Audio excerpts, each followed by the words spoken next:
اللہ نے بڑی کشش رکھی ہے، مرد میں عورت کے لیے، عورت میں مرد کے لیے، لیکن عورت پیسو ہے، مزاجن، وہ اقدام نہیں کرتی، آگے نہیں بڑھتی، مرد اقدام کرتا ہے، آگے بڑھتا۔ یہ جو کشش ہے،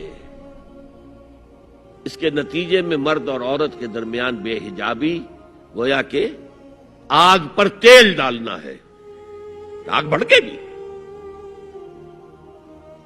اسلام نے اس کو روکا ہے، پورا نظام اس کا معاشرتی، ایک بہت بڑا پردہ پورے معاشرے میں ہے، بہت بڑا پردہ، جیسے یہ چھوٹا سا پردہ آپ کو نظر آ رہا ہے نا، ادھر عورتیں ادھر مرد ہیں۔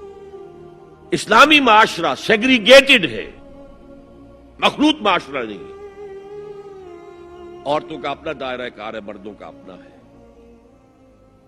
کما کر لانا مرد کا کام ہے، عورت کا کام نہیں ہے۔